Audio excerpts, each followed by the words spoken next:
Good afternoon, ladies and gentlemen, and welcome back to M42's main stage here, day 2 at the inaugural Abu Dhabi Global Healthcare Week. It's so wonderful to see you all here as part of our journey. We're halfway through our fantastic program. Now, as many of you will remember, we kicked off day 1 with that fantastic session.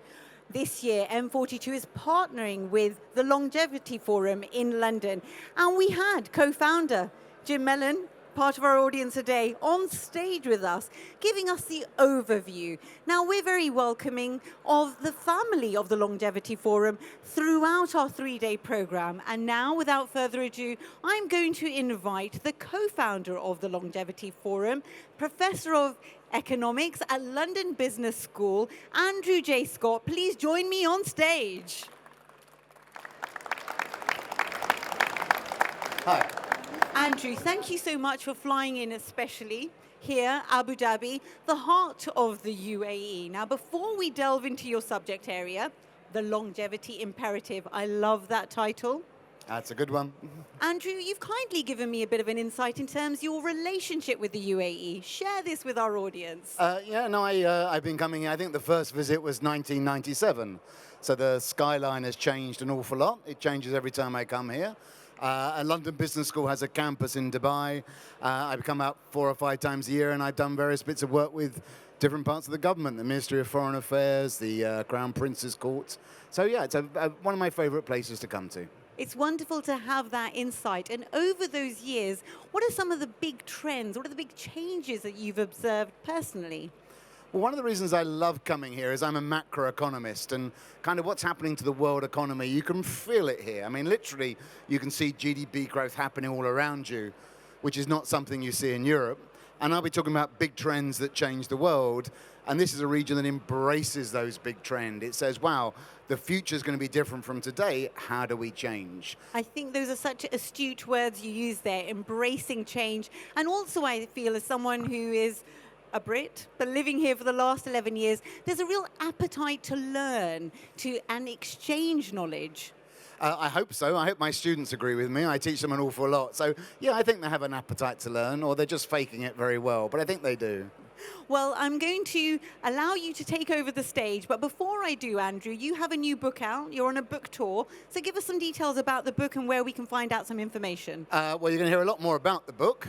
So the book is out. You can buy it in all good booksellers. It came out in the UK in March. It came out in April in the US, Amazon, and normally the stores here as well cover my book. It's great to know about that. Andrew, the stage is yours. Ladies and gentlemen, Andrew J. Scott, thank you. Thank you. Well, thank you for the introduction, and thank you for coming along.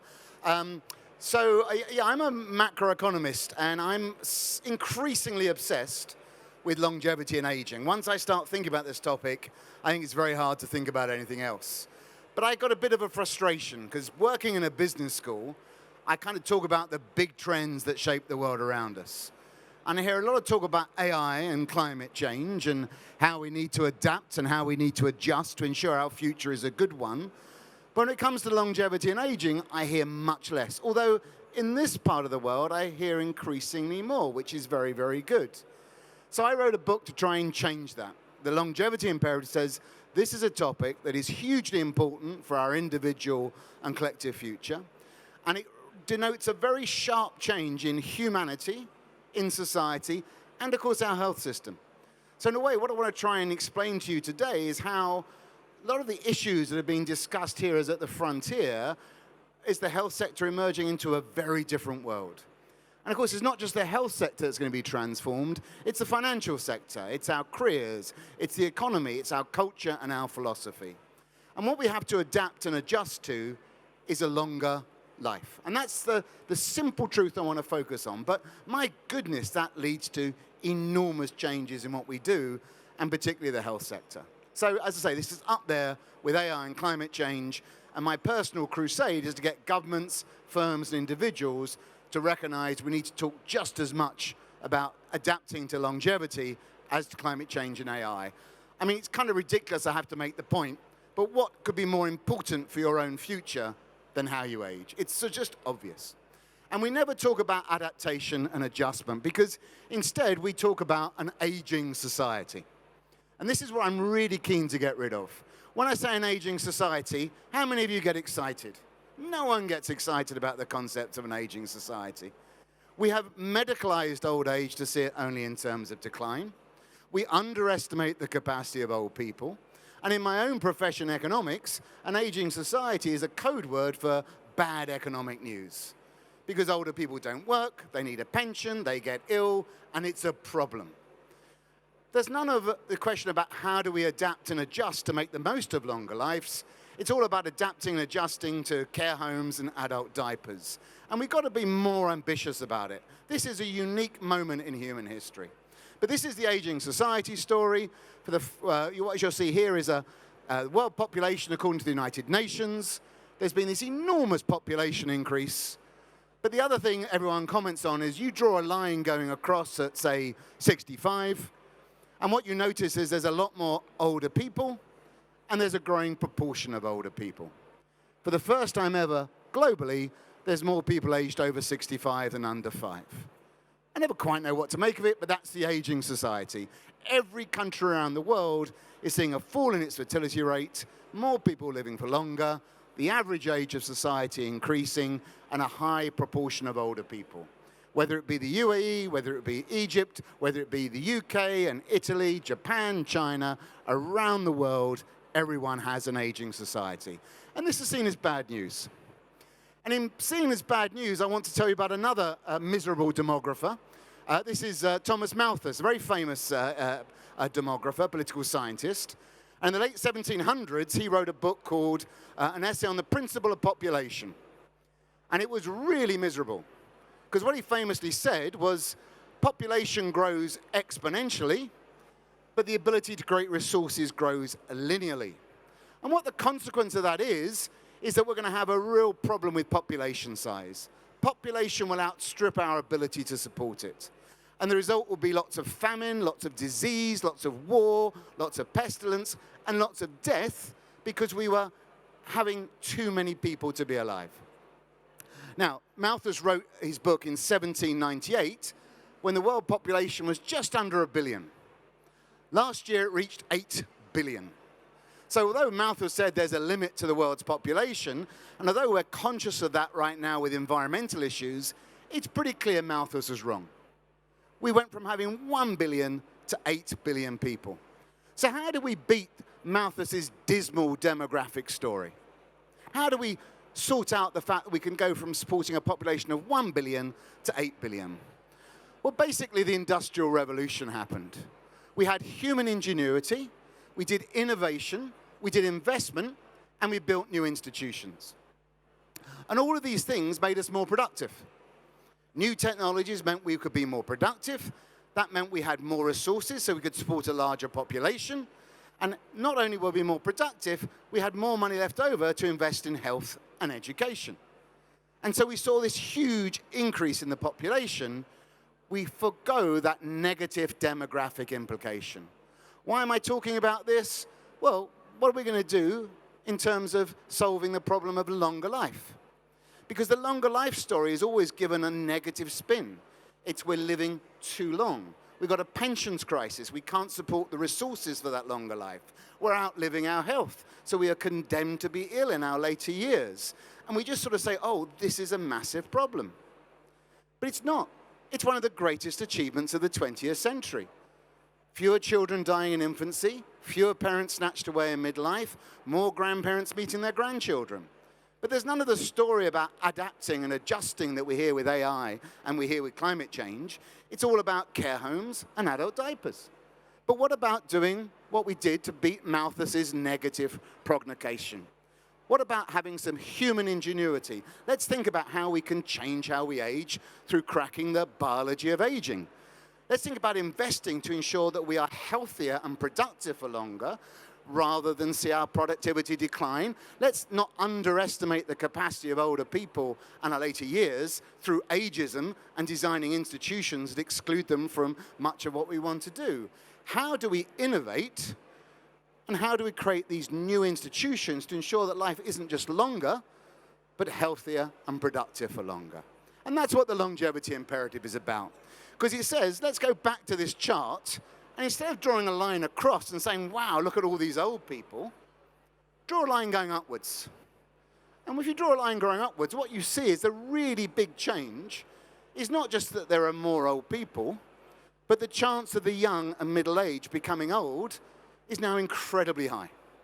For the first time ever in human history, global life expectancy is over 70. The young, everywhere around the world, can now expect to become old.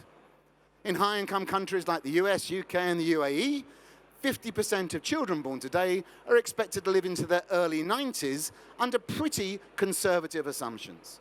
That has never been the case before. Yes, there's been old people. Old people have always been young, but it's a minority of people who have become old.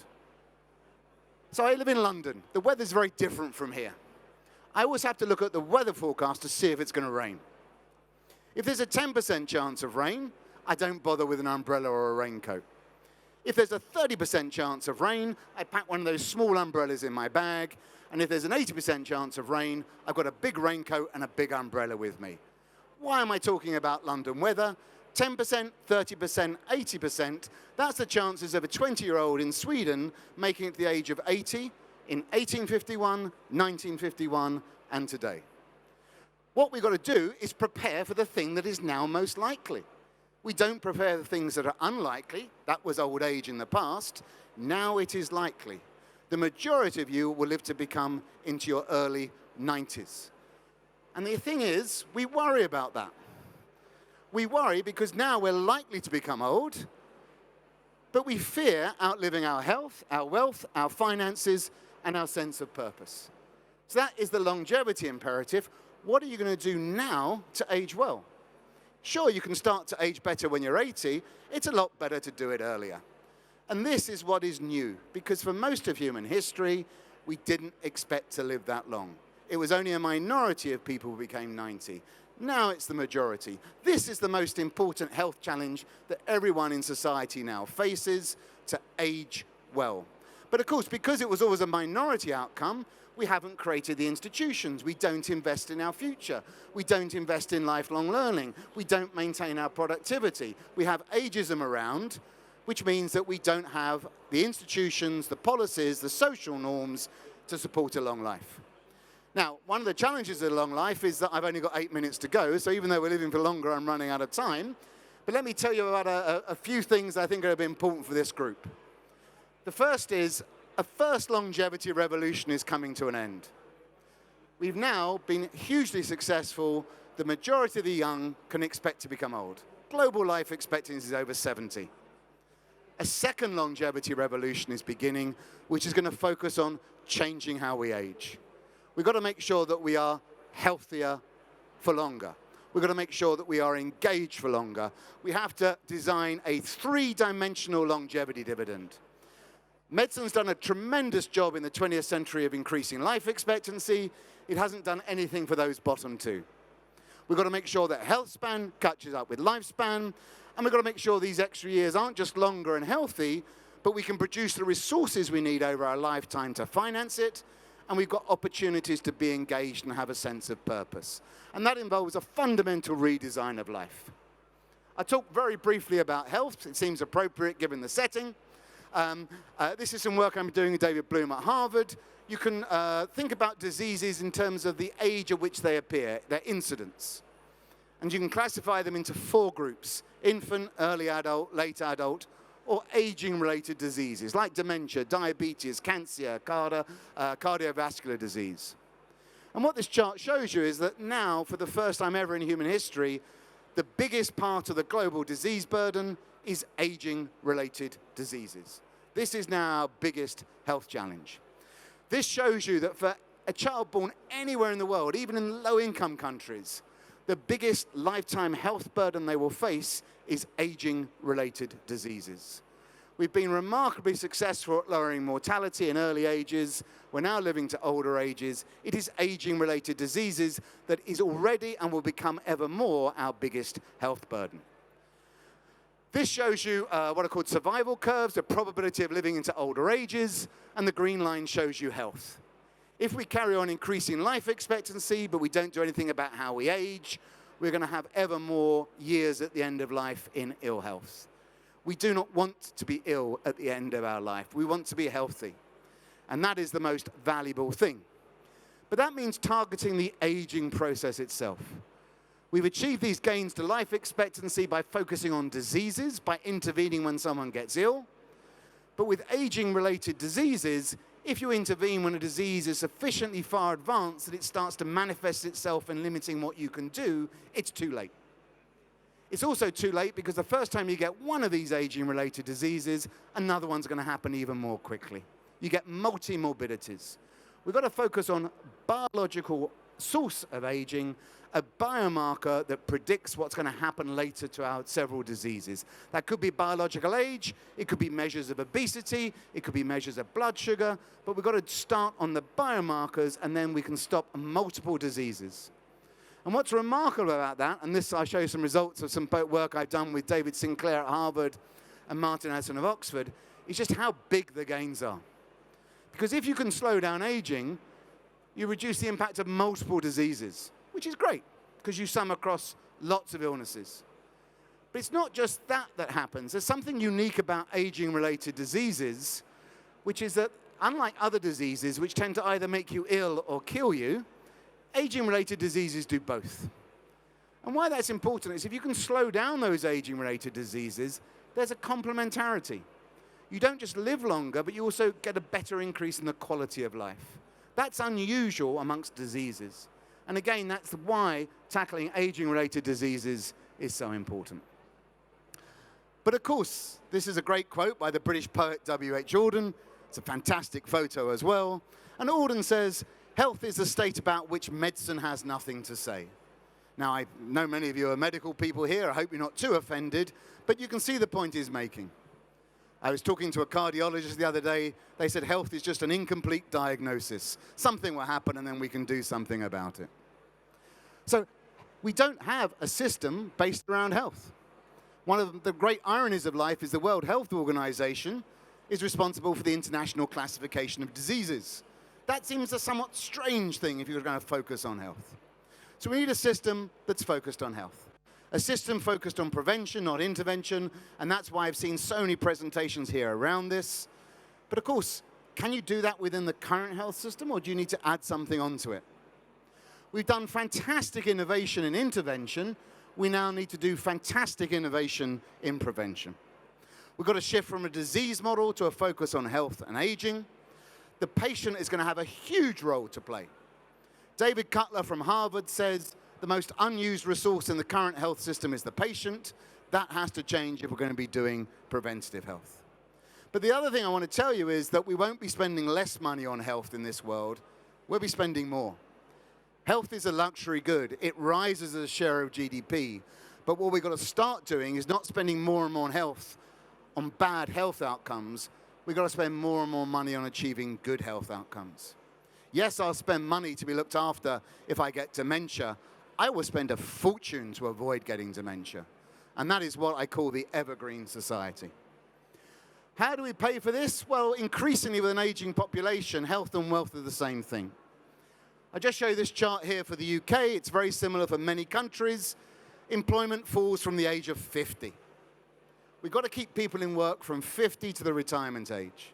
People drop out of work because they're ill, they have to care for someone who's ill, because their skills are out of date, or because of ageism. If we're going to adapt to more and more people living to older years, we cannot afford this. And this is where the resources come for preventative health. Because so many of those illnesses that lead to people dropping out of the labor market after the age of 50 can be tackled through preventative health. We're not even talking about some of the more radical changes that may come with geroscience. We're talking about some really quite basic forms of preventative health. If you could halve that decline in employment from 50 to 65, it's a 4% increase in GDP every single year. That's what pays for this agenda.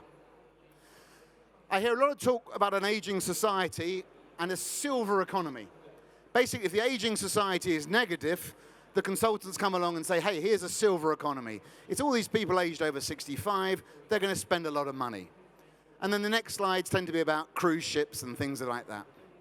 I want to tell you that if we're going to stay healthy, health is a lot determined outside of our current health system. It's about our food and drink. It's about how we exercise. It's about our transport system. And this I call the evergreen economy, not the silver economy. The longevity imperative says you will become old, you fear getting old. What are you going to do now to make sure you age well? Age is malleable. And this is the evergreen economy.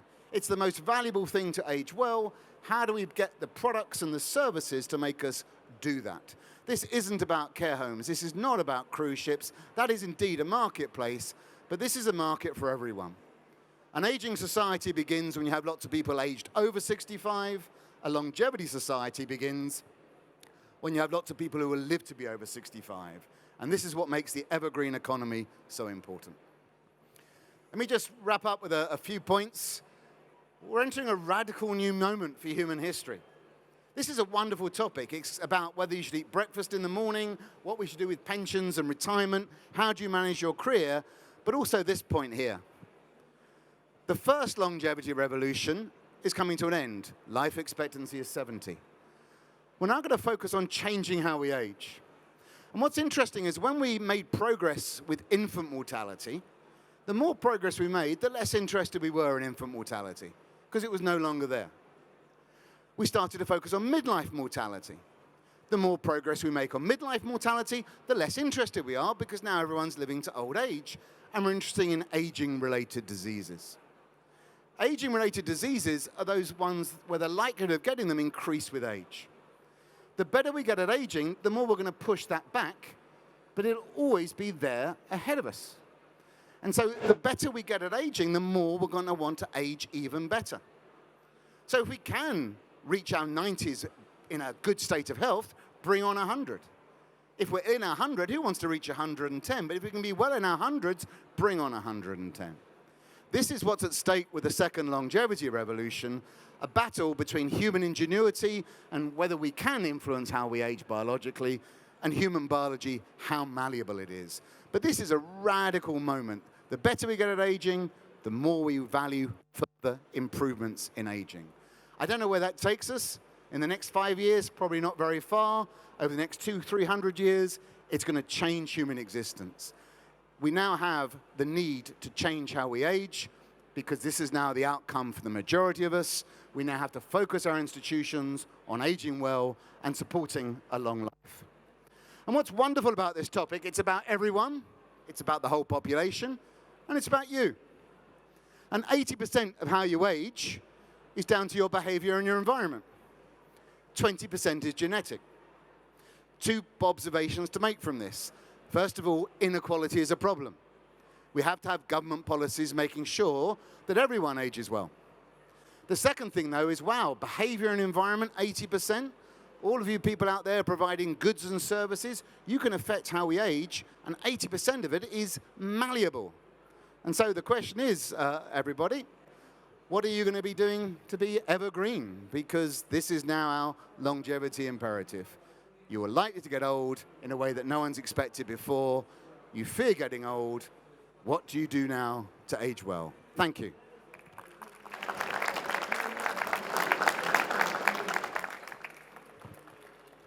Thank you, Andrew Scott. Perfectly executed and bang on time. May we please get a photograph of yourself on stage? Before you leave, if the official photographer is with us, can we ensure? Can we get their attention? Oh, fantastic. And while Yeah, I hold this. Andrew poses,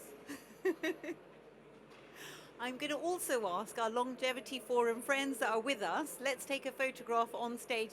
Allow, first of all, you happy with that photograph? Perfect. Let's get a group photo with the Longevity Forum. Dr. Louise, Richard, please don't be shy. Trish, absolutely, the whole gang. I'm coming on board. Anybody else who wants to do it? Anyone else you want to invite, Jim? As part of the forum? Octavius is not here. Octavius is not here. Okay, fantastic. 1, 2, 3. I beg your pardon.